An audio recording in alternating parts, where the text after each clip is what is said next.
Mountain biking is an expensive sport, but the excitement that it brings far outweighs any financial cost. But today's video is about a hidden payment, a payment we all have to make if we want to continue to ride. It doesn't matter what country you're in or what trails you ride. Even if they're in your own back garden, you're still going to have to pay. But I'm not talking about paying entrance to trails, paying for uplifts, petrol, or even car parking. This debt that we all owe is much worse. So who do we owe this debt to? Well, let me explain. Mountain bikers are a superstitious bunch. Some people wear the same lucky socks on each ride, some riders only get on one side of their bike, and heaven forbid someone says, "Hey, do you fancy one last run?" If you believe in this kind of thing, all of these superstitions are designed not to anger the gods of the trails. And like the explorers of old who used to pray for a safe voyage across the sea, us mountain bikers pray to the trail gods for safe passage to the bottom of the hill. And it is to these gods that we owe this hefty debt. This is a payment you can't solve with money or good intentions.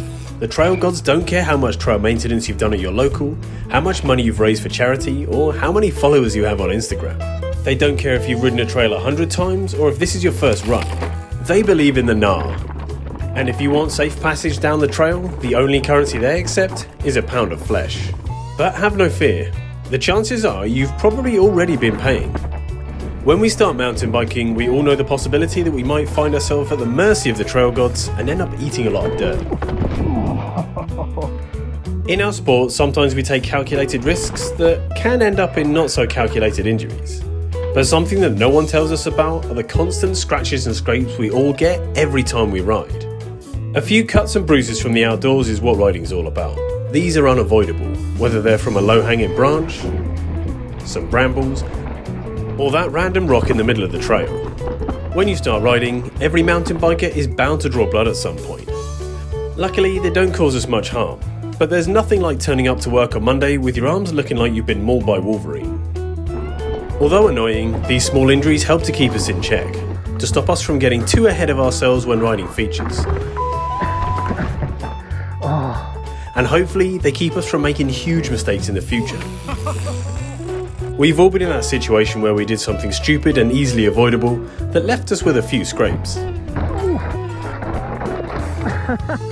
But hopefully this doesn't cost you too much and you can learn to improve from the experience, avoiding the mistake the second time round. There we go. Each bruise or scrape is a reminder that we need to work on some part of our riding if we want to improve. So this video isn't about tempting fate.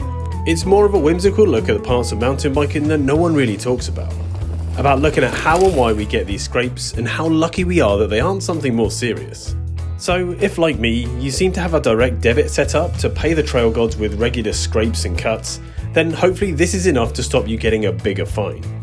Each cut or scrape is a lasting reminder of an epic ride, a receipt for your payment to the trail gods.